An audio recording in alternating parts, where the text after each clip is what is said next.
Good morning, everyone. The DG, Office of Education Quality Assurance, in person of Mrs. Abiola Seriki Ayeni, the co-facilitator, Ms. Christine Nasigodsi, joining us all the way from UAE, all directors here present, all school leaders here present, great evaluators and participants. Beautiful morning to you all. It's another Thursday, and this means we get to experience another exciting module from the Professional Development Workshop Series organized by EQA in conjunction with Mirai Partners. Today's theme promises to be full of excitement and well-loaded. So sit back, sit tight, get your pen and paper ready as I call on the Director General, Office of Education Quality Assurance, for her welcome address and introduction to the theme of today's workshop. DG, good morning, ma. Good morning, everyone. Good morning, Mrs. Nasser-Gotzi. Thank you for all joining in today. I believe this is our fourth in series one, our fourth module in series one, tagged a difficult conversation. Dun, dun, dun. So this is going to be roughly 1 hour workshop where we are really digging in to how we can have those difficult conversations that will push our teachers, push our school leaders to the next level of their practice. We know that sometimes when we are delivering feedback, it is not always, it doesn't always seem favorable. Okay, so we know that it's important to systematically be prepared to have those challenging conversations so that people are comfortable and are free to embrace challenges, to change the way in which practice is done. So today's course is going to be in a talk show format. We have many goodies in store for you, as Ms. Fauzia had mentioned. We always start our meetings talking about basic housekeeping rules. Number one, please ensure that we are present and that we are avoiding distractions. That means you may want to put your phone on silent or on vibrate. Ensure that you participate. Make sure you use the chat box for questions and for constructive comments. We also want to make sure we do the activities. Okay, we want to do the activities. We are all going to benefit more from doing the activities, not because, you know, when you do, you learn, but also because other people can learn from your experiences also. We want to get progressively better, and we have been trying to get progressively better, and we want you to also get progressively better. So let's dig in. So difficult conversations, this is a 1 hour workshop. Okay, so it can be delivered online or through Typeform or in person. The workshop will take 1 hour to complete, like we've mentioned. You will definitely need something to write with and Post-it notes. I always have my Post-it notes with me. Okay, for your workspace. Next slide. So what are the objectives? We want to make sure that all officers, school leaders, and teachers, we want you to have difficult, I think I would actually change difficult to challenging, I'm not sure, difficult to challenging conversations from time to time. They're uncomfortable, that's what makes them difficult, they're uncomfortable. Through this workshop, we want you to be able to think about difficult conversations differently. And I've touched on this. We want you to be able to embrace them. We want you to be able to plan for them. We want you to be better able to prepare, to get started, and to stay centered on that feedback that is going to shift practice forward. We also want you to consider some do's and don'ts for this time that you are speaking with your school leaders or teachers. Over to you,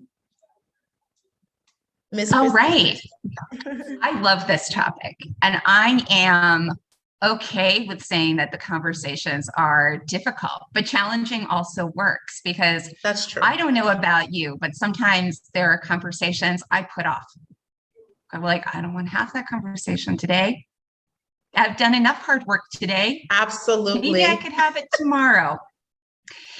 And so this workshop, I just want to be clear about limitations. This is focused on one-on-one conversations. So not when you have to deliver difficult news to a large group, but really about you as an individual having a difficult conversation with another individual. It will also focus on your workplace interactions.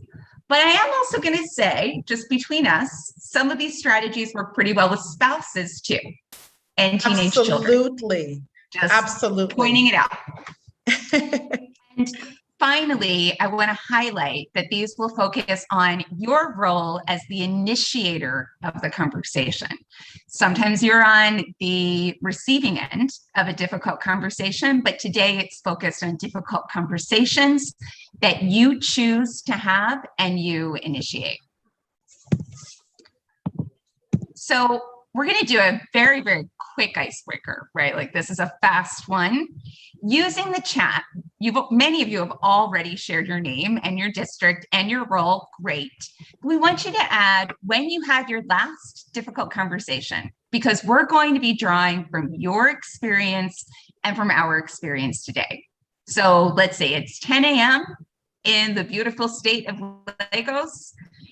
Have you already had a difficult conversation today? Did you have one yesterday, maybe a week ago? Share that in the chat, please. And again, like Ms. Christine said, this doesn't have to be limited to the school space, but it needs to be appropriate for the purpose of this conversation. Okay. Ms. Christine, are you going to share any difficult conversations you've already had today?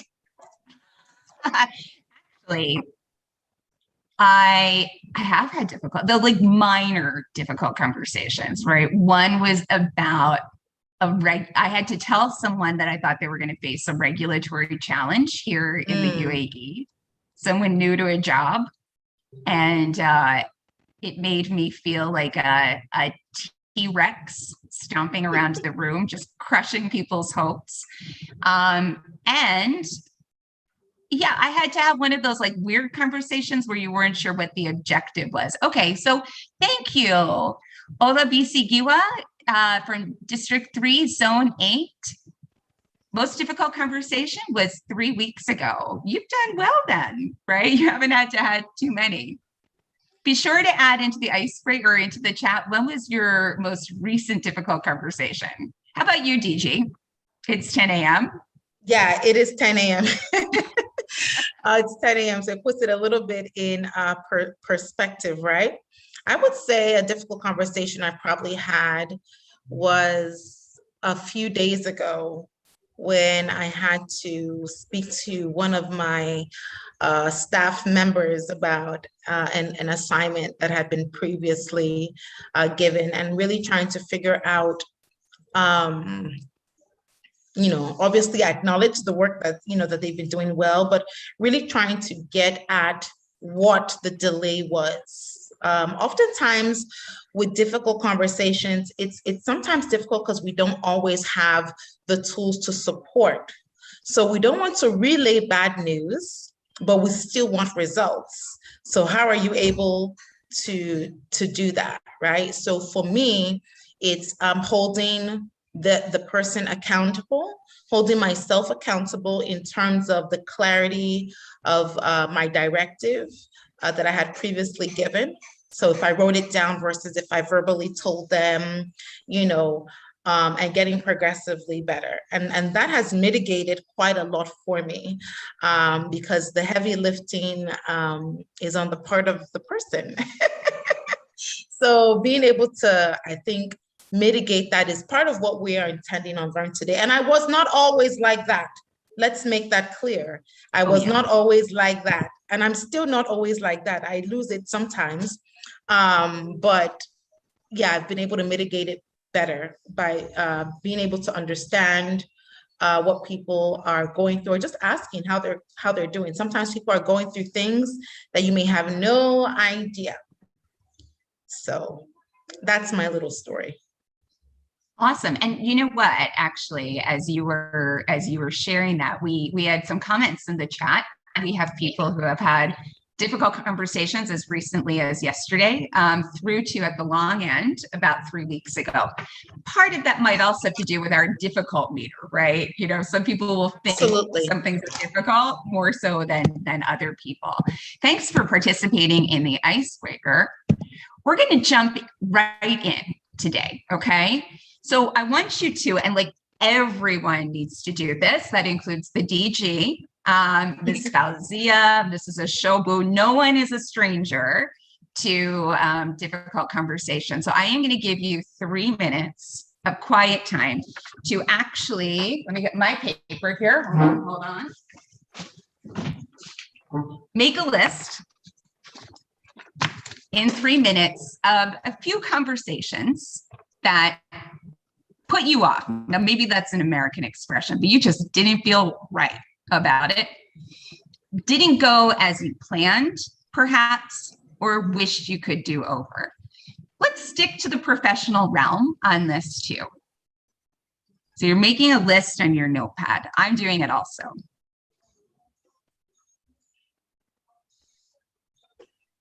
Another way to think through this are conversations that you realize you're wasting time to have.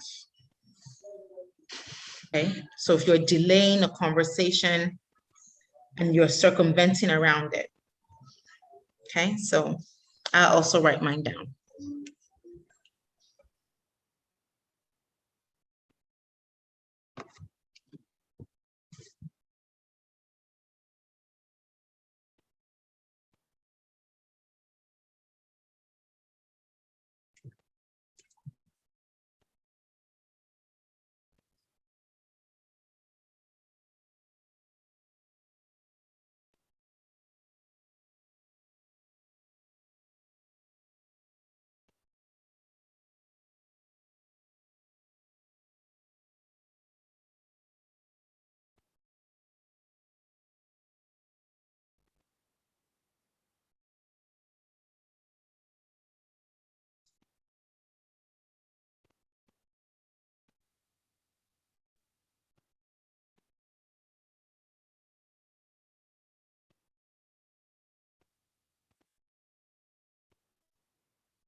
All right, so we've got about 1 minute left, folks.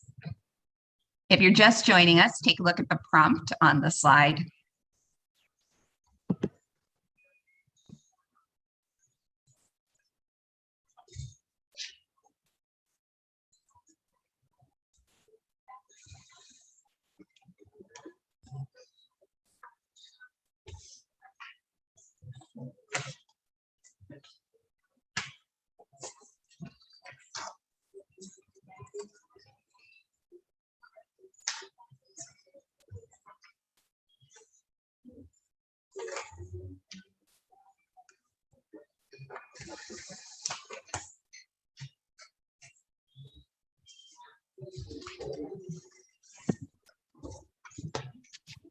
Okay, so that was about the 3 minutes that we had planned.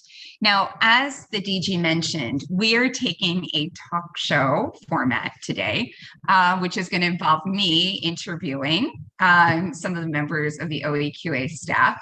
But we're going to start with you, DG, and I'm going to ask everyone to do this as well. So the next slide has, and I want you to literally do this, pick one conversation from your list that you can zoom in on, maybe one that was particularly challenging or maybe left you feeling a little rough, right? And go ahead and just take out your pen and circle that conversation. I've got mine. So when I'm thinking through the conversations I want to zoom in on, I think about the one that I have a lot to say about, and the one that made me feel, just like Ms. Christine said, feel some kind of way, even after the conversation had ended. So that might help you to choose the correct one that you can flesh out more. Great. And then once you do that, I want to give all of you, okay, 3 minutes to reflect on these questions. You know, you could even make a mind map or just take down some bullet points. But what was that situation? What did you want to have happen in the conversation? Or did you know what you wanted to have happen in the conversation? And then what was the outcome, if there is an outcome yet? So take 2 or 3 minutes just to jot those down. And then I'm going to interview the DG about her experience, her conversation.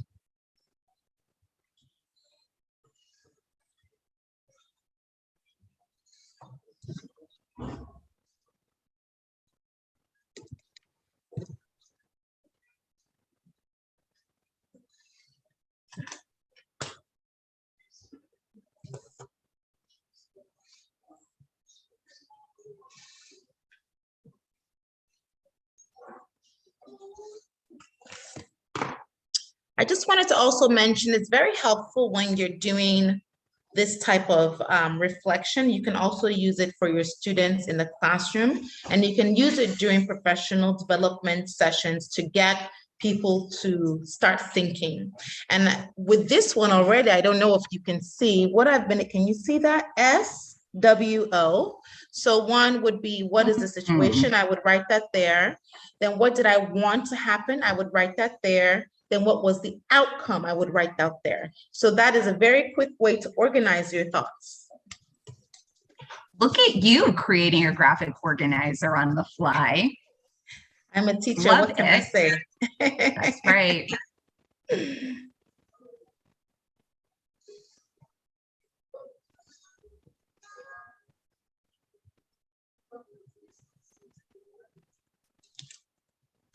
So DG, are you ready for me to interview you, or should I give you another 30 seconds or so? No, I'm okay. Okay, so what was the situation? So the situation was months ago, some schools that were involved in exam malpractice had to come on a panel. There was a panel for all the schools, and some schools were also chosen by a WIEC to have engaged in some form of exam malpractice, which also had a separate panel. So a colleague, so someone who actually works in government, came to see me, and I just thought he was just coming to see me just to see me.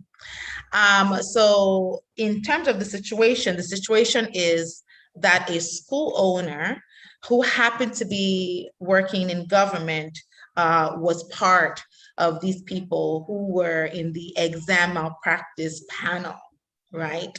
So that was the situation. What I would have wanted to happen was for this person to have, you know, written a letter, because there's no way a school owner would just come to me in my office for that purpose.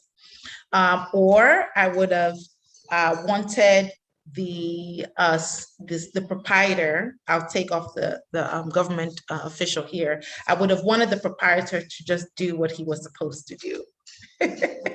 So the outcome was that we had to really talk through the situation.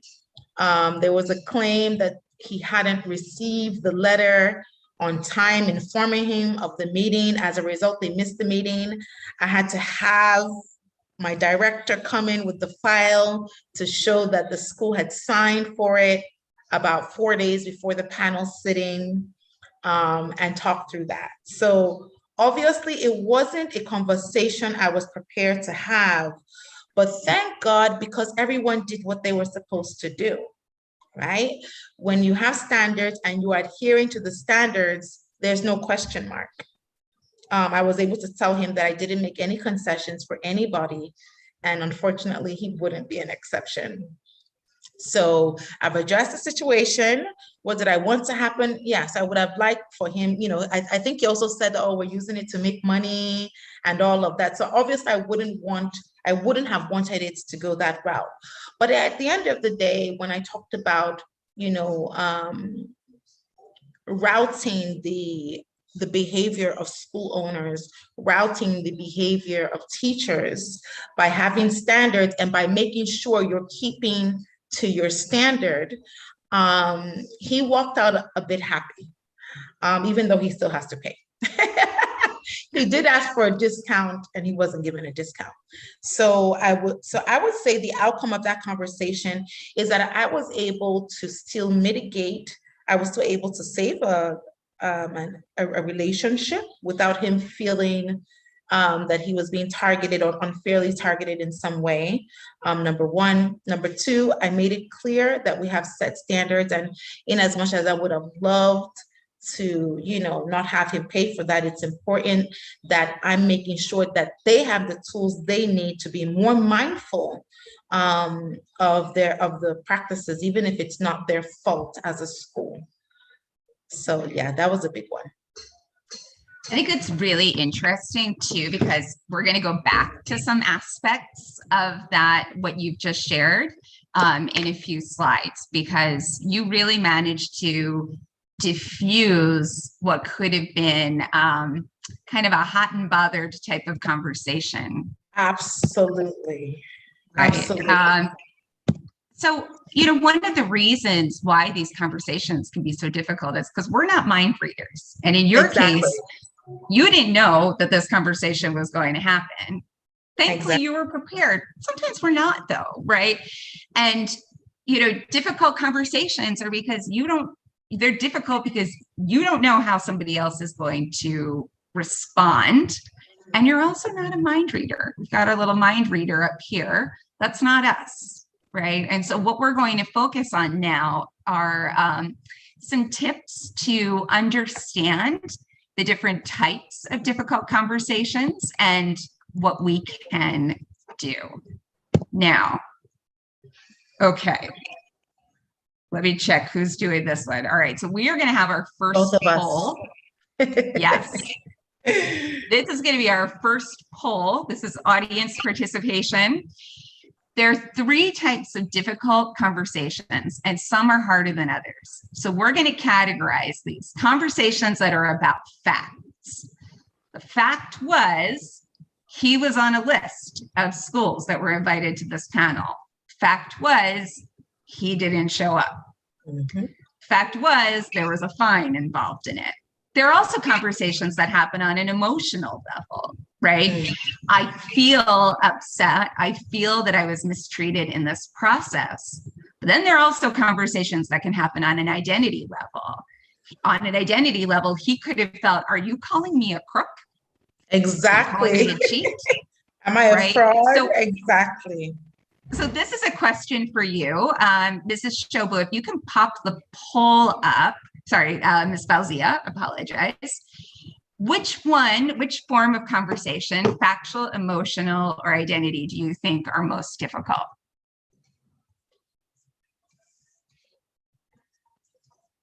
So I just want to pop up the poll.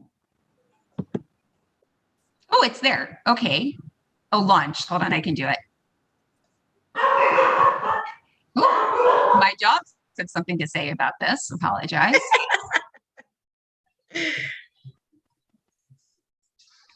We're going to give about... I think 2 minutes should be okay. You think 2 minutes is good? Okay. You're more generous than I am. Has everyone been able to access the link? Yeah, we've had 22, 21. Wait, how does it go down? Oh, because more people have jumped in? No, I don't know. 22 have participated, 24, 25.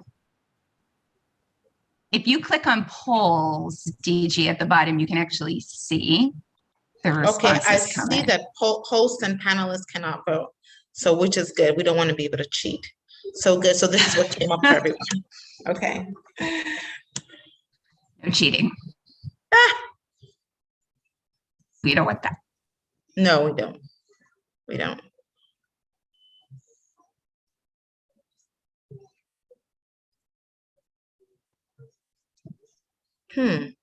My team and I call this breaking the internet whenever we try a new tech tool. Now, I know Ms. Fauzia has experience with Pulse, but actually, usually I end up using Menti and not the Pulse. But I have to say, okay, that's learn, the difference. This is embedded in Zoom. Yeah, you learn as you go, and we're getting a much better participation rate from the poll.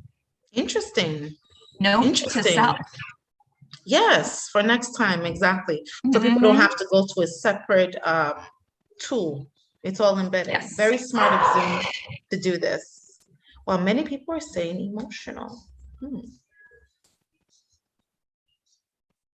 Okay, we're going to give you about 15 more seconds to share your responses. Okay. And then the DG is going to reveal at least what the research suggests. Now, we might have different experiences, right? Is there a way that we can see the polls? I'm unable to see it. I don't know if there's an issue with where I am. Can you see? Can you see? I can see the actual poll, but I can't see how it's coming in and which ones are leading. Oh. You need to click on polls at the bottom. Yeah, I've done that. And you don't, maybe I see it because I launched it. See, this is what we call breaking the internet. We're learning. I'll WhatsApp it to you. Okay. Using multiple devices, multiple tools. I love it. Dijima, you should be able to see it now. Oh, yes, I do. Thank you so much. Well done. So it looks like 73% of our participants, 44 out of 60, have stated that it's at the emotional level, 7% at the identity level, and 20% at the factual level. Okay, so we only have one choice, but doesn't mean that some are not also good answers. Okay, should I do the big reveal? Big reveal. No, I was just sharing the results of the poll. I'm going to stop sharing that now and to the big reveal.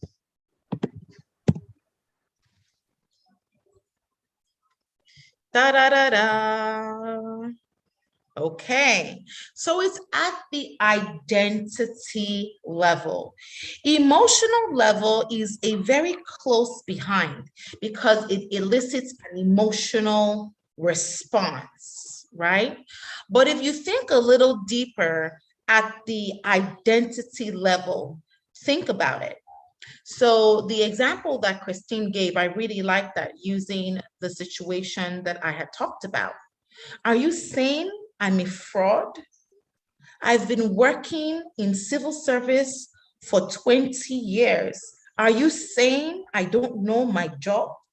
So think about how, when we're having a difficult conversation, and if you are the recipient of that difficult, you're at the receiving end, or you're not the initiator, sorry. If you have not been the one that initiated that conversation and your boss comes to you and says, we're having a bit of an issue with the students in your classroom, they don't seem to be progressing. And the teacher can look at the principal can look at the facts, at what the WIEC results say. Then the teacher can either look at those facts and say, okay, I wonder what happened. Maybe because of COVID, maybe we didn't really do as much review as we should have. We normally do review. Or the person can then say, hey, oh my God, I've been teaching for 30 years. How can you say that my students did well? So are you saying that I don't know what I'm doing? So for fear of responses like that, as to how the information would be taken, is more reason why the initiator of that conversation needs to lay the groundwork in a certain way. You need to frame the conversation in a way where you acknowledge this person is an expert. You acknowledge they've done the professional developments, they've done ABC, they've done the training. You acknowledge that maybe some of the students were probably not going to pass anyway, but you want that teacher, what you really want that teacher to be able to do is to look at those results and think differently about their approach. You want that teacher at the end of your conversation to feel equipped to say, okay, you know what? Maybe we need to embed more technology or less technology. Maybe we need to have an orientation for parents before examinations. You know, you want the teacher to be able to run with solutions that would, of course, make the student shine, make the teacher shine, and make you as a school owner or principal shine. They all work together. But there's no point in communication, in trying to get people to change their behavior if it is not going to move the needle ahead in terms of progression. So for those of you that chose emotional, yes, for those people that chose emotional is a very close second, but even deeper, it's the identity. And they're connected, right? If somebody is challenging your identity, and education's an interesting one. Civil service too, probably. If you're an educator, your identity as a teacher is so close to your heart. You didn't go into it for the money, right? You went into it because you care. And so it's really easy for your identity to get connected to that. Now, DG, you've already really spoken through this example. You know, we look at a factual example, an emotional example, an identity, a teacher. So I'm going to jump over those. You even shared this, like, I've been teaching, I've been in civil service for this number of years, and I know what I'm doing. And you know what? I think as someone who, it's actually, if you're on the receiving end, sometimes a good exercise too to think through, because we're all also on the receiving end sometimes. Do I feel like this is about my identity? And is that really the case? You know, if somebody questions something, is it about my ability to do this, or is it about the facts, or is it triggering something related to my emotions? And we all have those experiences. So why are identity conversations so difficult? We all engage in sense making, right? We all really interpret the world around us. We build our own self-image. We have our own values, and they're tied to our experiences. If someone, a teacher, a parent, feels like something critical is at stake, who they are, what they value, they experience high levels of stress. This is why, for example, if you're a school leader, school proprietor, you know that when you go to a parent and say, actually, you know, we think that Jamu is struggling in school and maybe he needs to get some outside assessment. For a parent, they're not taking that on a fact level. They're probably not even immediately taking it on an emotional level. You're talking about my family, who we are when you say this. So you bring it back into, I understand how this might make you feel. Let's look at this information that we have. Exactly. When we experience stress, we are all less effective at communicating. And so you have the stress of the parent as the receiver. But if you're a school leader, you're also probably kind of stressed going into this conversation, knowing how the parents are likely to respond. So we're going to And Christine, I actually also wanted to just jump on that also. Please. You know, when we're communicating with others, you know, how beautiful is it would it be when we can get to the point where we're thinking about how our communication will be received and how we're thinking about what that person may think about their identity as a result of that conversation. Think about even conversations with children. So oftentimes, children, even adults, don't always have the tools of communication. But think through, even when we're having difficult conversations with children, a child is struggling to stay organized, struggling with a particular topic.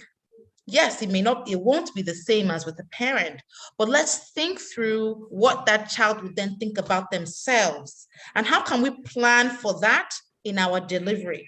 It's very important as school owners and as OEQA evaluators, principals, school leaders to keep all of our stakeholders in mind, because the truth is we are going to have difficult conversations with everybody, with parents, with teachers, with students, and how is it coming across? What differentiates those that are able to guide with love and those that are able to just guide with criticism? What are the results of both of those things? So I really want us to think about that. And as we think about teachers and school leaders, let's also think about conversations with children and how we can support, even if it is in terms of scripted responses or a script that was helping teachers to be able to give critical information to children that may be difficult. That's really helpful. Thank you. So we know we need to prepare. I mean, the DG just talked about a script. I will sometimes, with my own team, if I have to have a difficult conversation, have Post-it notes around my laptop. Well, one of the first things is don't delay a difficult conversation. Over to you, DG. Exactly. So the temptation is to say, you know what, I'll have this conversation tomorrow. I am guilty of it. I am so guilty of this.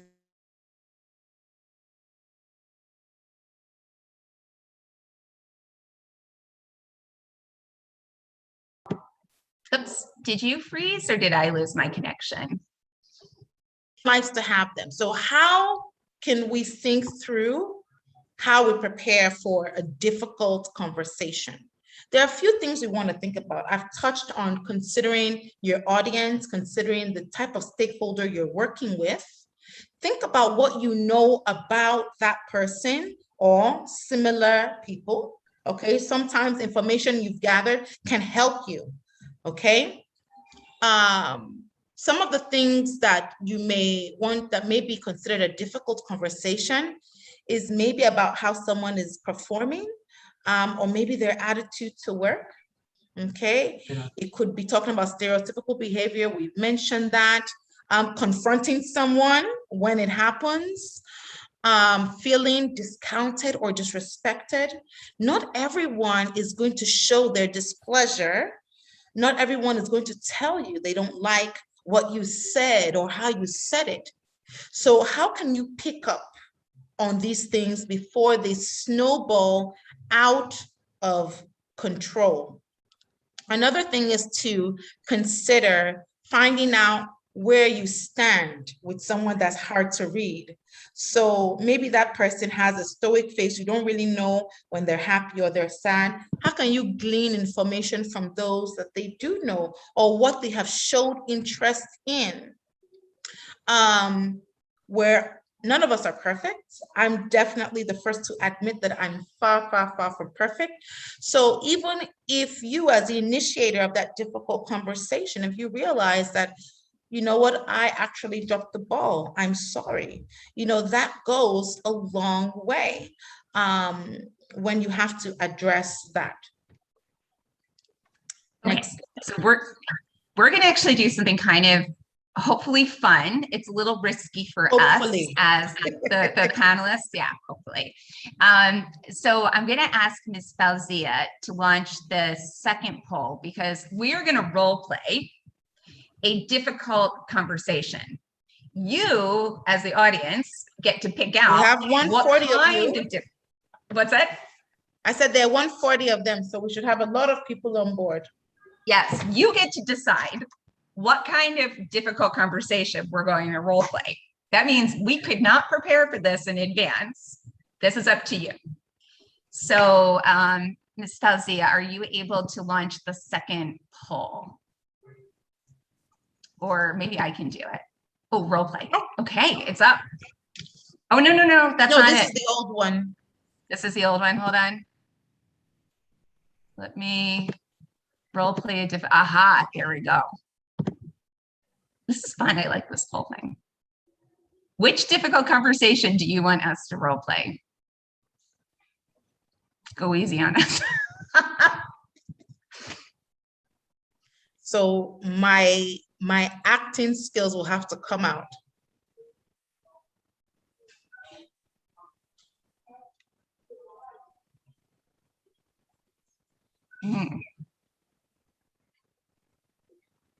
Oh.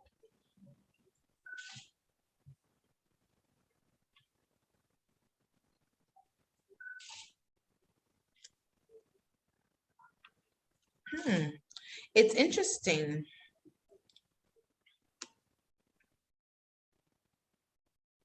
Let's give everyone about 2 minutes to respond here. Oh, I love this. It's quite balanced, actually.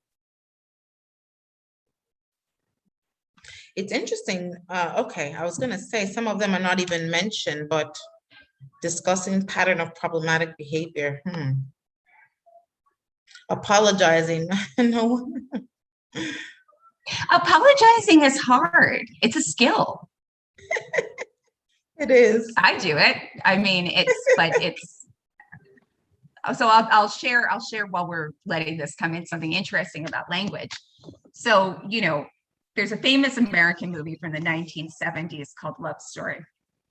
And in it, one character says to another, love is never having to say you're sorry. Now,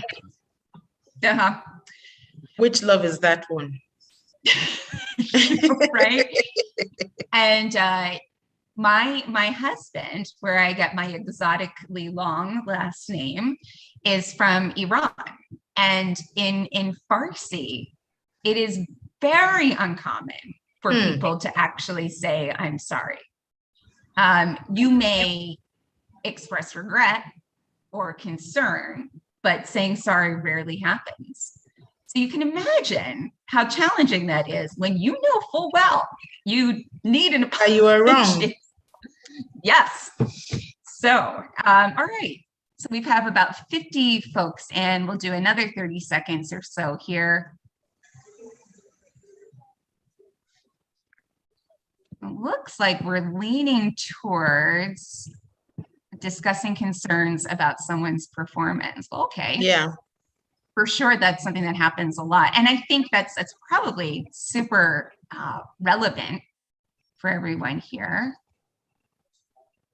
Okay, great. So we're gonna 5 seconds left, and the poll. We'll share the results too with you briefly, just so you can see kind of how everyone else voted.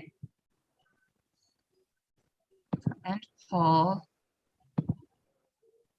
and poll, and share results. So keep in mind, as we, I just wanted to, I always like to show opportunities for learning when we're doing things in terms of modeling.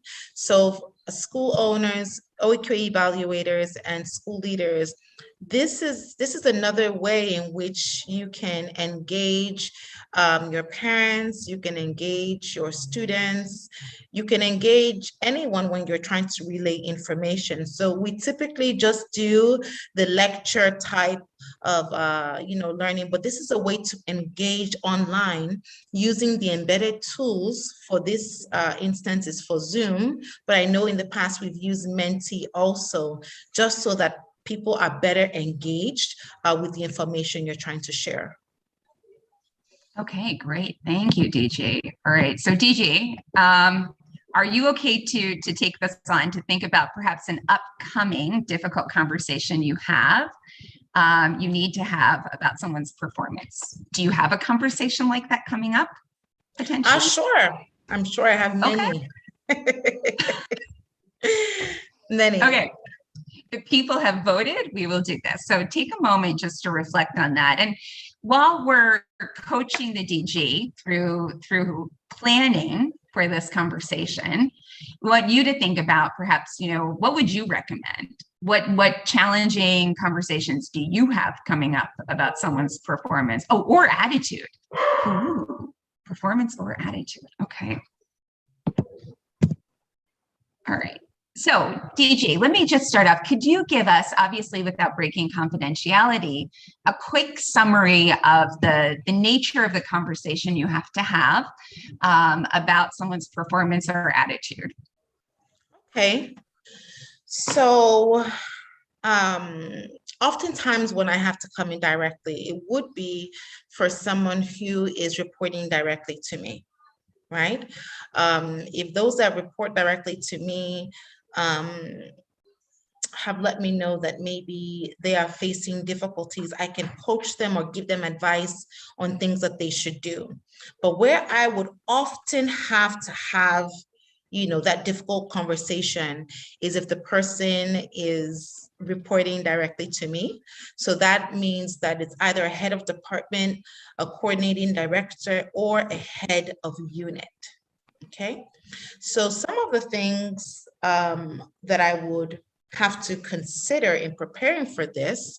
So if we're talking about concerns about someone's performance or attitude, let's say I directly saw it or noticed it, I would, number one, I would informally gather information.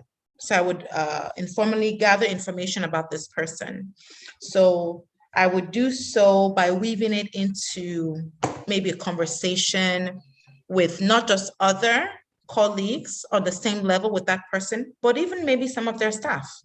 So I could just say, oh, how is your boss doing today? Oh, okay.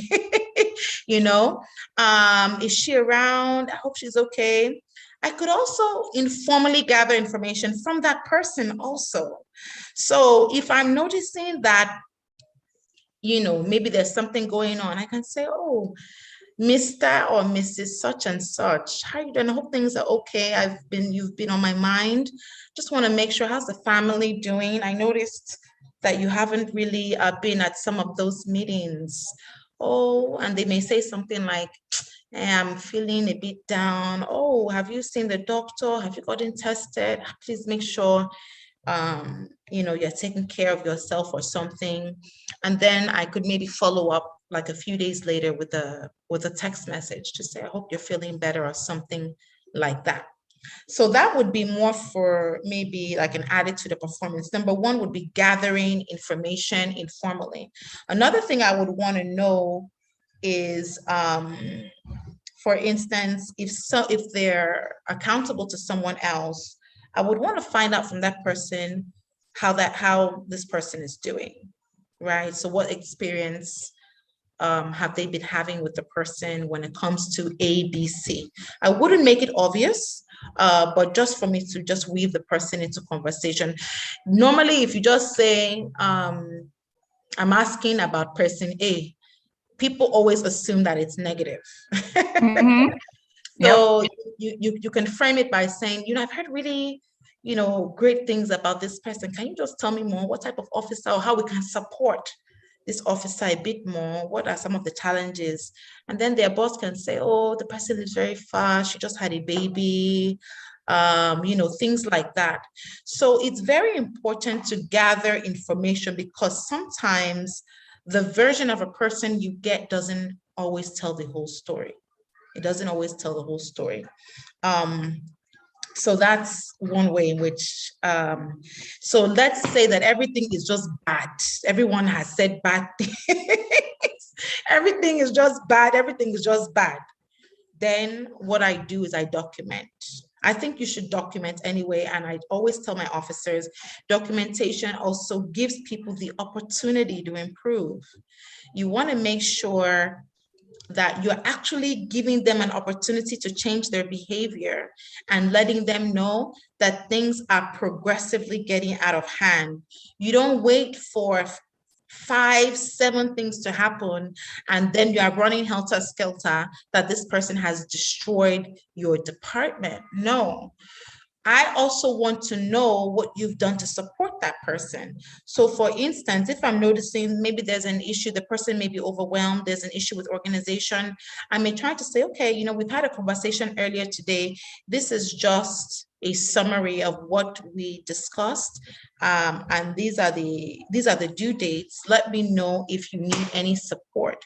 So I often, when I document such, I contact them even informally and say, let me know if you need anything, if I need to maybe pull someone from another unit or department to assist you with this assignment, or if there's a cost implication that I can try to get to you to make sure that they're successful. As a school leader, as a principal, you want to make sure that you have actually done your part. Telling people what to do to complete an assignment is often not enough, especially now with COVID, when people are playing multiple roles. You want to make sure that you have been clear and that you are actually realistic in your expectation of this person. Sometimes we may not realize, but in speaking through them, speaking with them and supporting them, you can have a better idea. Now, let's assume that no matter what DG does, this person is just going to be difficult, right? This person is just going to be difficult. Then I can bring this person in and have another meeting with this person. If they're accountable to me, if they're accountable to someone else, that the person that they're directly accountable to would be present in that meeting and would say, you know, we've noticed about a month ago, X, Y, and Z has happened. I have tried to support you by doing 1, 2, 3. Your boss has also tried to support you by doing 5, 6, 7. Despite all of this, things seem to be stagnant. Okay, so at that point, then further, you know, action needs to be taken. But at that point, the onus is really on the person receiving to understand that they have been given multiple opportunities to change their behavior and that they've been given multiple access points in terms of support to be able to execute those realistic goals that have been set for them. Oftentimes, there's actually no fight at that point. Oftentimes, they apologize, and whatever is done is generally accepted by all parties. So there are a few things that you really articulated here. So one is about doing some groundwork beforehand, building an understanding. The second was being clear and realistic in your expectations, giving somebody an opportunity to make things better, providing support for that opportunity, and following up with them. I want to just pause for a second. We're not all always cool, calm, and collected when we have these conversations. So sometimes we end up going into these conversations with a weakness, right? Something that we're thinking about, this is what I want. I want them to know what they did wrong. I want to persuade that I'm right. I want to prove a point. I want to assign blame. I've had it, and I want to give this person a piece of my mind.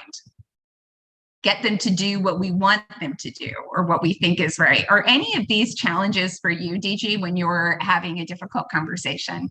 Absolutely. In my role, some people will come to me and say, oh, this person has said this about you, or people think this or that and the other. And sometimes it feels like they may be right. Or it could be someone outright was very rude to me directly, you know. So if I am upset, I separate myself from the situation. So I don't say much, right? And I see them at a later time. So I don't engage if I'm so upset. If I'm so upset, I don't engage. But at the same time, it's important to let people know sometimes that they've crossed the line. So when I need to give it, I give it. And sometimes it may not always be, perfect, but that if it's not perfect at that time, it's also strategic, because maybe I've tried other things with this person and those things did not work, right? So you don't want to get to that point. You also don't want to undermine your role. We are all leaders, irregardless of what our title is. Teachers are leaders too. And teachers sometimes have to deal with disrespectful students. And we have to be able to model the type of behavior that we are even expecting our teachers to have when it comes to students. So I would never name call or never talk ill of anyone else or anything like that. So your ego, you have to check your ego. When you're working with a lot of people, your ego must be checked at the door. Leave your ego at the door when you're working with people, because your ego in several different ways. In fact, there'll be a situation where people say, hey, so how can this person talk to you like that? So it's important for you to take control and to be emotionally intelligent. That's something that has been very important in my role, to be emotionally intelligent and be able to read people. So when they're steaming and they're very upset, that's not the time that you should also, be very upset. You bring things to and discuss when this person has brought it down a few notches, because you are also saying something about the behavior that you are willing to accept and the type of respect that should be regarded to your person. So it's okay to choose to step out of a conversation that is toxic. It is okay to do that. It's not okay to be a pushover. It is important to stand up for yourself, yes, but you must be intentional and strategic about doing so. But number one thing is to leave your ego at the door. 100%. And ego is identity, right? Yeah. Okay, so let's jump ahead here. Here are 4 different reactions that can happen in a difficult conversation. So let's imagine this. Actually, I want to go back to your initial difficult conversation. The school proprietor who was presented with the information that they would be on a panel for fraud. Was it for No, it was for exam malpractice. Discrepancies? Exam malpractice. Yes. Exam malpractice. Mm-hmm. So there are 4 different reactions that can happen when somebody gets challenging information. So let's imagine that the DG was actually delivering that information in real time to the proprietor. The proprietor might react with fright, tears, right? Oftentimes that's a response when people think their job or their livelihood might be on the line. Fight, aggression, right? Oh, but you did this, you did that. I would actually like to give, I don't know if people can come up with examples of these. It would be interesting for people to see. I don't actually want to do it. I could, but I don't want to.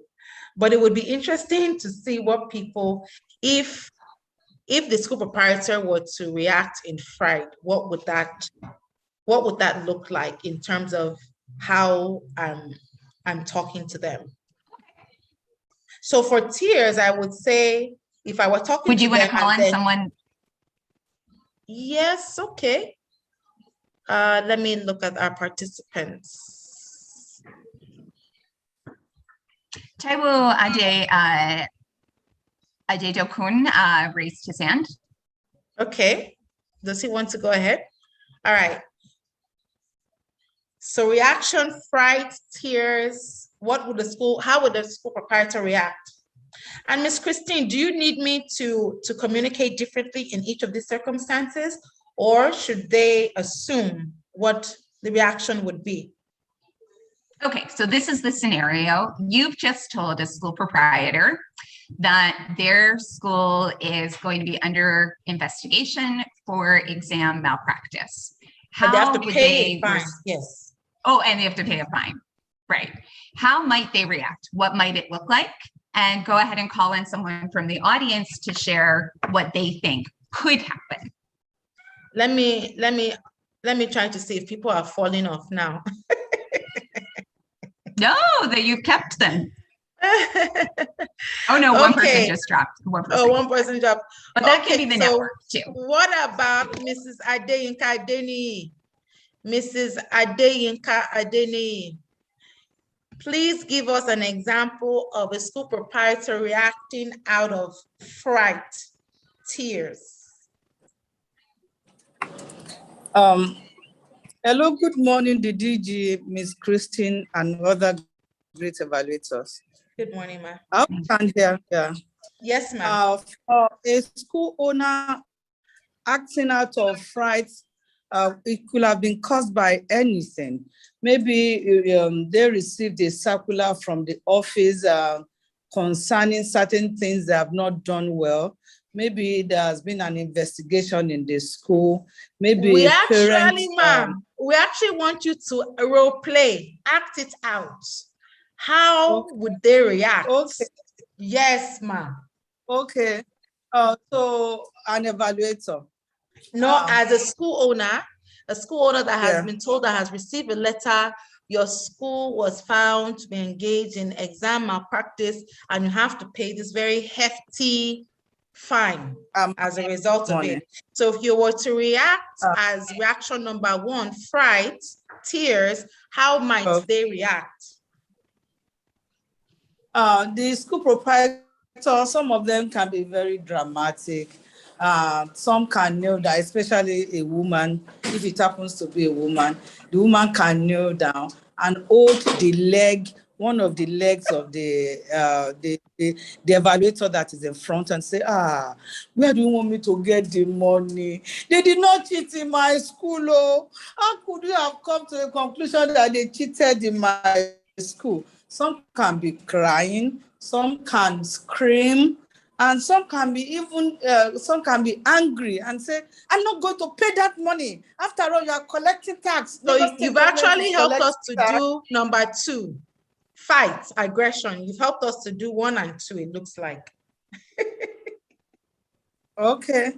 The other one is that, we want to call on someone else. I don't want you to go through all of them. So she's talked about, thank you so much, Mrs. Adeni. She's talked about tears. She talked about aggression. Some people will say, one that's rough. They've made everything rough. They scattered everything, right? Then can we have someone for flight, avoidance, and for communication? I hope we're still on time. Christine, okay. Are we okay for time? Yeah, we're okay. Okay, what about, let me move down a bit. Jolayemi Gbemisola.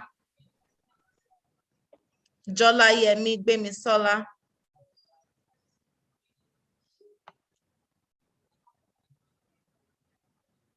Olaide Banjoko. Olaide Banjoko.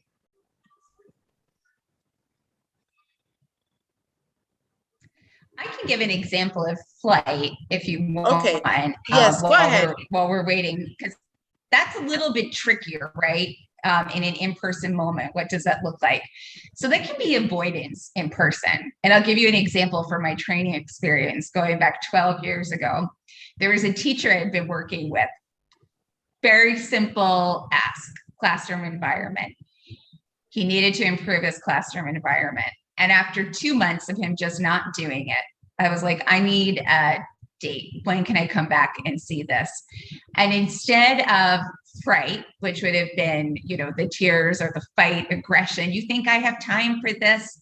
He said, Miss Christine, you look tired. I think you need a vacation. So it's not flight, but it's avoidance. Yes, so what might avoidance look like in this scenario? That's very interesting. So maybe, you could try calling on somebody, because it's not just like running out of the room. Exactly. I really like that you pointed that out. Mr. Jumi, Mr. Jumi.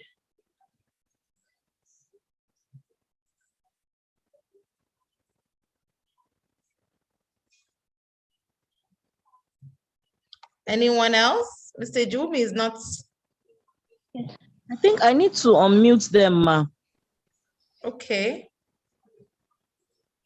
Is it Mr. Olufemi Ejumi? We have two Ejumis. Any one of them. I'm just randomly choosing from the attendees that are listed here.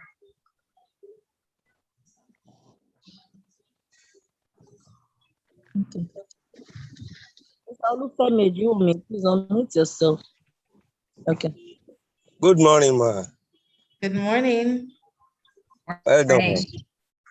So the reaction, the mode of reaction, I think, will come out when we have situations like this, is for the proprietor to probably, before even coming down, to say, ha, why are these people coming this way again? What have we done? Leave us alone. Which one is that? I think, is that one aggression, avoidance, for avoidance, reaction 3. Okay, avoidance. Reaction 3. That may be a little bit more challenging. Avoidance. Okay, avoidance is just to try and probably go to a place that is silent, be quiet, and try and think on the situation so that the person can be able to know the way to go forward. So avoidance is just to be quiet, to sit in a place and then think about the situation so that, okay, how can I go? What will I do now? Probably even closing eyes to probably get illumination on the way forward. Okay, so if a school has been told, okay, so that probably wouldn't be done in the DG's office, right? So maybe they've received a letter that they have to pay this fine and they don't pay, and they're just sitting there and they're moping above, they're just moping around and they don't know what to do. It could be, if they come to my presence, it could be them engaging with me about something else, like the person I told you that was that's a government official, and he was engaging me on something else, and then just slipped in the issue of the school. Okay, and then reaction 4 is communication. So how are they able to actually give a reaction that communicates a way forward? Okay, so there's a spectrum when it comes to communication, obviously. There's a spectrum in reactions, I mean, and we want to really be able to move forward with whatever information we have been presented with, however difficult. What are the next steps? What do I need to do? If I can't afford it, can I get on a payment plan? How do I avoid this type of thing happening in the future at my school, right? So it's moving away from who I am as a person, my integrity as a person, as a school owner, and really moving toward, what, this thing has happened. How can we move forward? Someone also mentioned when a school owner, like let's say an evaluator goes to the school to follow up on the case, and they tell you the school owner is not around, that is also probably a good one. Okay, so let's move forward. Yeah, we want to move from the sort of first 3 reactions into communication. I'm going to jump over this because actually we really discussed a lot of it. Yes, and I'm going to just talk through sort of a flow to these difficult conversations. So one is, first off, you need to know what your outcome is, assuming you've initiated the conversation when you go into it. What's going to be a positive response? And it's not necessarily you walking away feeling good. It's just knowing that there's a plan forward. And then asking, the colleague, the parent, whomever it might be, what they believe would be a positive outcome. Explaining your understanding of what has happened. Asking if the colleague or whomever it might be needs clarity on the facts. So we're shifting away from the emotion, the identity, to the facts. Ask them what resources they have to address the issue. And then finally, ask them to share what they can commit to in terms of putting an action plan into place and how they know they will be successful. And then finally, and this is so important, is setting that date and time for a follow-up. And I think the DG had mentioned previously that even if it's just not even the world's most difficult conversation, but maybe an attitude, we need to improve this. How can I help you? Just setting a date, even in your own mind, to follow up with that person. This is another visual that you could keep in mind for this. All of these PowerPoints are on Legos Learns Together. So you can refer to these. You can even print it out and put it on your desk. What is the purpose? You might look at it this way. Are there things you need to know? Are there questions you have to ask? Are there things you need to understand more? Do you have an opportunity to build empathy with the person? Now, this is probably not the case in exam malpractice, but you might have some empathy for the financial challenges. You actually really can. You actually really can. In almost any case, because even an issue of exam malpractice, there are multiple stakeholders that are often involved in that. So awesome. And then wondering, brainstorming together, discussing the possibilities, and reaching a point of commitment. Oops. Okay. Oh, wait, hold on. I jumped way ahead there. Sorry. So one of the most important things, of course, is that the preparation, right? So making plans, sort of asking permission in a sense, not always asking permission, but making plans to talk together. Just popping in to have a difficult conversation is not ideal. Sometimes it's the only way it can happen. For example, if the proprietor is never available when you call, right? Using I statements, if it's something that's more related to a challenge or a difficulty. Asking how the other person sees the situation and validating their perspective. I really want to jump into the I statement thing. Oh, go for it. Yeah, so with the I statement, let's say Christine. So I can say, instead of saying, Christine, you have not been pulling your weight, right? I can say, Miss Christine, I feel that you have not been putting your weight because ABC. That allows Miss Christine to say, I actually have been pulling my weight by doing these other things. And I can say, oh, I wasn't aware you were doing those other things. What the I statement does, it makes it very clear that you understand that there are limitations in your interpretation. So I'm making it clear that it may not be the case, but this is how things have been interpreted to me. And you have the opportunity to confirm it, to affirm it or to state otherwise.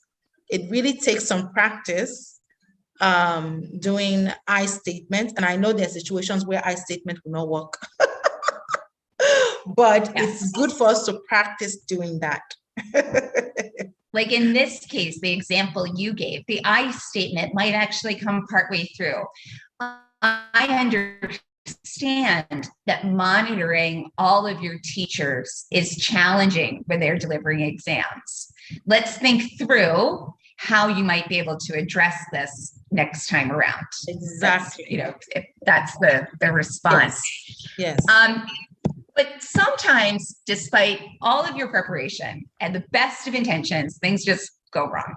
So DG is going to share a couple of top tips for what to do when things are just really, well, as we say, off the rails. They've just...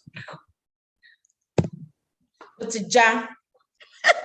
It has cut off. Okay. So at times, people can get on your nerves, okay? And why wouldn't it be our colleagues, right? We spend a lot of time with them. We've gotten to know them. We know what irks them. So we know our colleagues, especially the ones we work very closely with, we know them very well. So oftentimes, I know it's different when you're dealing with hierarchy. But when we're talking apples to apples, right? You're on the same level, you're in the same department. I don't answer to you, you don't answer to me. How may you be the bigger person? This absolutely works also for, when you're working with a larger team. The first thing you want to do is you want to brainstorm as many things as possible that the two of you have in common. Some people say, we don't have anything in common. We don't. Oftentimes, people that don't get along probably have more in common than they don't. Mm-hmm. So think about it. Maybe you started from the same local government. Maybe you go to a similar church. Maybe obviously you're in the same department. So think about the points of entry that both of you share.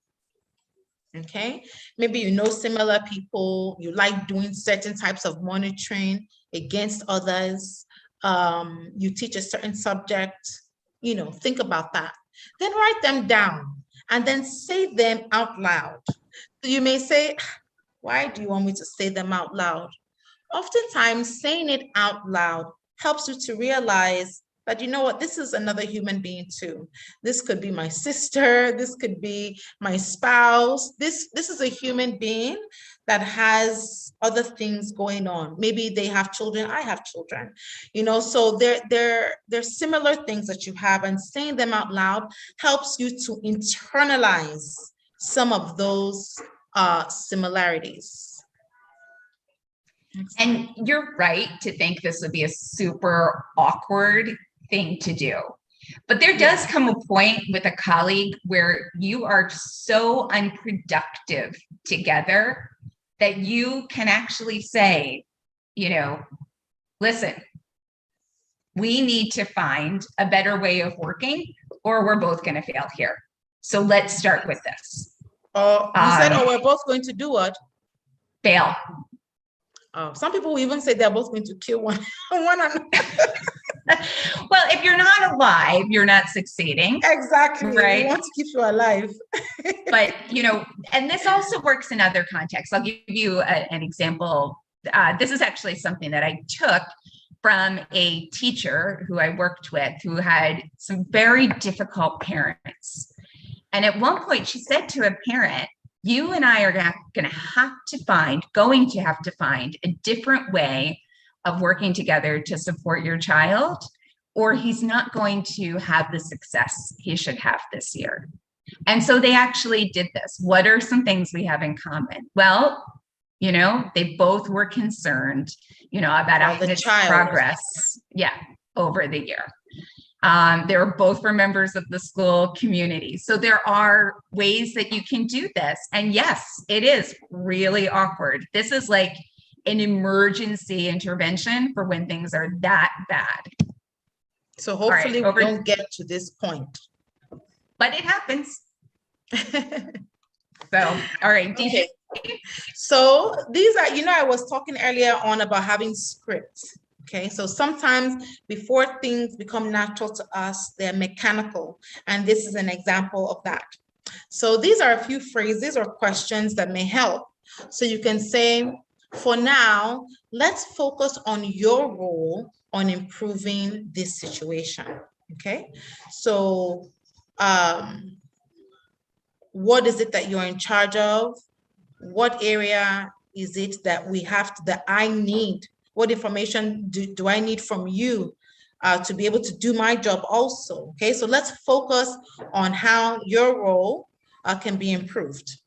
Then another thing is, I understand that there were multiple parties involved, and I will be asking others to have a similar conversation with me as well.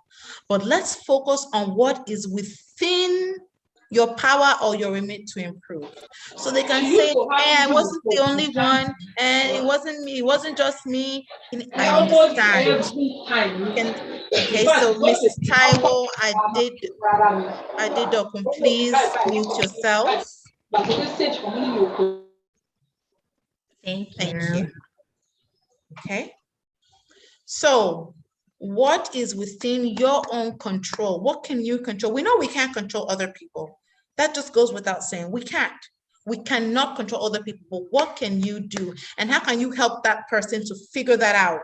To realize that there's actually more in control, that they're in control of than they realize. Sometimes we feel helpless in our circumstances, but helping them to realize you may not have control of all these things, but you have control of this thing. How can we improve that small portion you have control over? Then again, obviously, what fits within your control? Okay, so when a colleague blames external forces, okay? So this can include, and because we didn't have money, lack of parental support in the case of teachers or large classes, and there are too many students. Well, we know this is the case in many schools, right? Okay, tell me about a time that you've been successful despite these challenges. So you can ask the person, right? So I remember that you can tell them, okay, I remember the time that you were able to do this program and there was not approval. How did you do it that time? You hadn't gotten approval, I remember. Okay, or a large class. Remember that class you had last year and they all did very well. That class was large too now. What did you do then that maybe you can be doing now? They can say, okay, maybe I put them in groups. Maybe we split it off. We shared some things. Sometimes you need to help people remind themselves about their past successes. Okay. Another thing that this really centers on is what can you do with what you have? And this even for all of us. What can you do with what you have? What you have in terms of resources, what you have in terms of support, what you have in terms of your knowledge, okay? What can you do with what you have? So despite the fact that many other things are at work, guess what? Someone, someplace is excelling despite all of these things.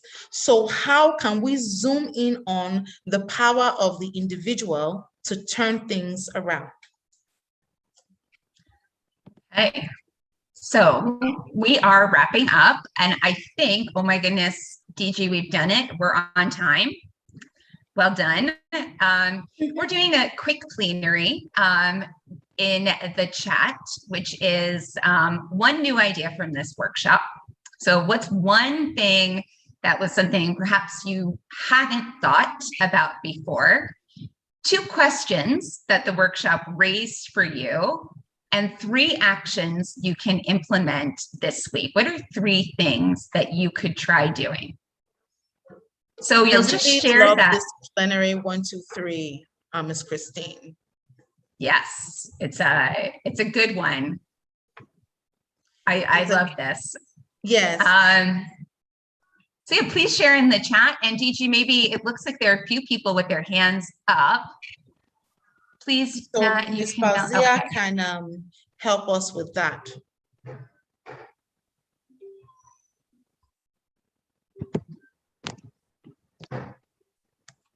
It says Olubenga Falaye, raised hand. Okay.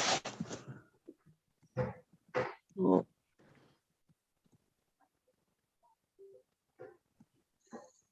Mr. Olugbenga Falaye, can you please unmute yourself and let us know one new idea from this workshop that you have gained. If Mr. Olugbenga is not ready, Mrs. Ayodeji Adebara.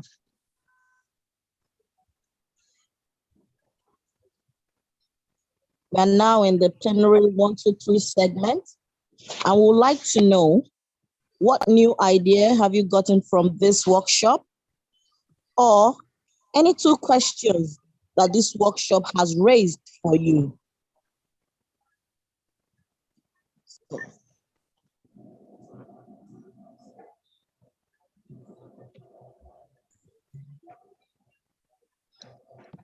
You can also type in your 1, 2, 3 responses in the chat box.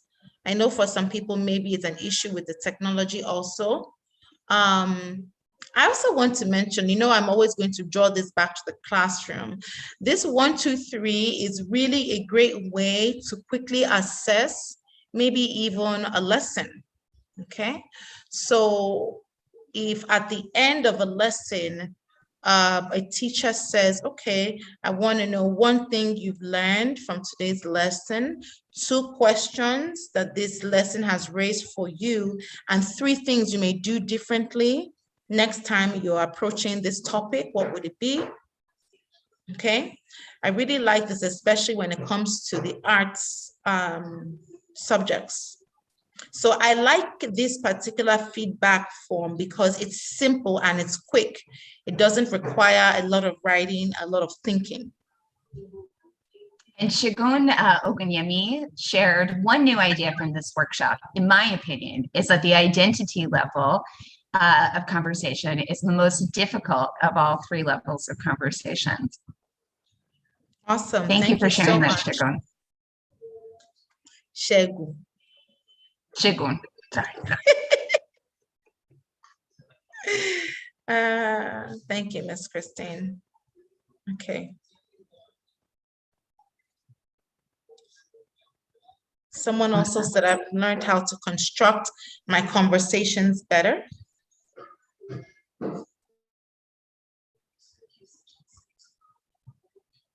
Don't delay. That is my weakness. That is mine also. Mrs. Ojulia. Yeah, I'll call her tomorrow. I'll put another one in that actually is more of like a contemporary thing. And I think actually in Nigeria, you're better about this than we are in the UAE. But something that's difficult should not go into an email or a text. It should be a conversation. Mm-hmm. And, ideally in person, but of course with COVID and travel times, that's not always an option. Oh, sorry, my cat's visiting. But, the Sage, in person's ideal. Being able to visually see the person over a Zoom is good. It's a better alternative. And phone is okay. But what we don't want is, WhatsApping somebody, I don't like your face, right? Or we're sending you you are fired. Right? Or you're fired, right?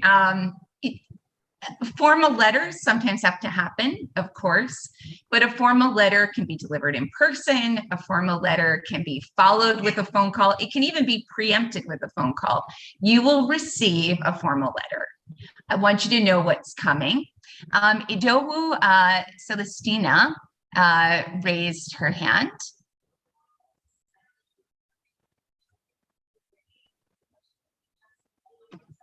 I don't know if we can unmute Celestina. Mrs. Idowu. Idowu Celestina, please unmute yourself and let us have your contributions, please.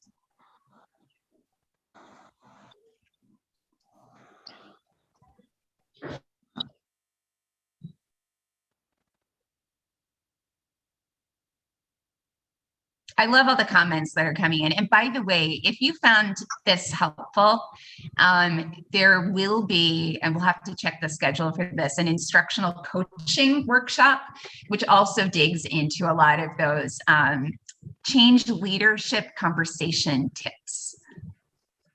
There are a few people with raised hands. I don't know, Ms. Fauziya, if you're able to call on them or unmute them.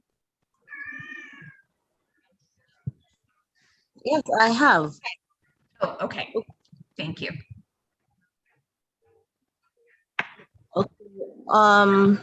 Juliana Adebayo. Juliana Adebayo, please unmute yourself and give us your contributions, please. Mrs. Juliana Adebayo.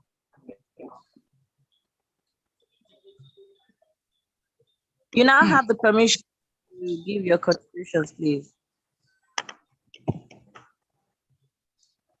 Well, the Yinka wrote, leave your ego at the door. That's right. Yeah, and you can literally check yourself. Am I walking in with my ego? You know, take it off. Take that ego off and go in with humility. We should learn to create a balance between work and emotions. Thank you. That's Jolaya Migbemisola. Implement emotional intelligence at all times. This is great. This is really great. Oh, I love this from Oyinka Shola.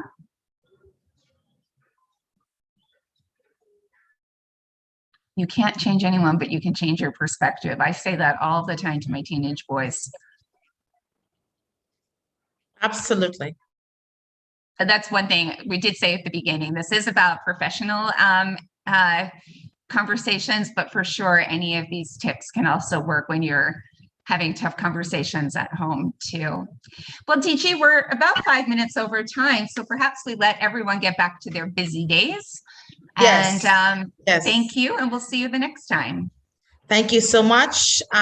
Remember that you can access information, resources, including this PowerPoint deck at lagoslearnstogether.com under the tab PD with the DG. All of the videos, including this one today, will be available on YouTube at OEQA Lagos handle. Thank you, my OEQA team. Thank you, Mrs. Nasser Gotsi, and thank you to all school leaders, owners, and everyone who has made time out of their day to be a part of the workshop. We are grateful to you, and we look forward to working with you in the future. DG, sorry, there was a quick question that came up, and I think I would like to give you the opportunity to answer from Shagun Ogunyemi. As an evaluator, how do I discharge my duty without mixing emotions when, in fact, a school is found capable of examination malpractice? So I'll give you a quick opportunity to answer that, and then we'll jump off. So thank you so much for that comment. And that's why it's very important that we remain upskilled when it comes to the execution of our duties, right? Before we go on the monitoring exam, the monitoring of examinations, there should be a meeting where we're reminding ourselves about the procedures, about the protocols, and about what the different circumstances are that we may meet on ground. Another thing is that it's important for us to have uniform responses. So when we notice there's exam malpractice, what is the role of the WIAC invigilator? What is the role of the team lead? Those are all things that every single evaluator should know. In the event that you don't know, your team lead, and as a result of that, your CD, ZD should be the ones that these issues are escalated to. In terms of having an emotional response, I want you all to remember, especially the evaluators, that you are government officials that are working during a pandemic. So by the very nature of your job, in some ways you're exposing yourselves. So that's one thing. Another thing is, you know yourselves, but you don't know other people. So it's important to have best practices in place that will ensure your safety. That doesn't mean that you cannot still execute your job or that you cannot follow up. So for instance, if a situation seems unsafe, where examination malpractice may be taking place, you need to escalate it, maybe not physically in the school if you're not safe, but what you need to do is you need to follow through on the set protocols for contacting your ZD, your CD, Director of Monitoring and Investigation to ensure that everything is being taken care of. We don't want a situation where because you're doing your job, someone gets physical with you. That's not what we want, okay? So we must use our discretion when it comes to safety.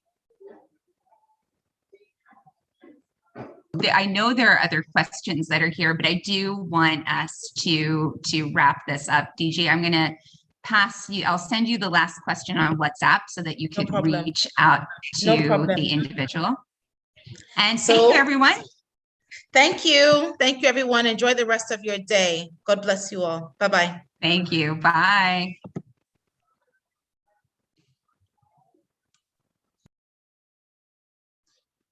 Thank you. Bye.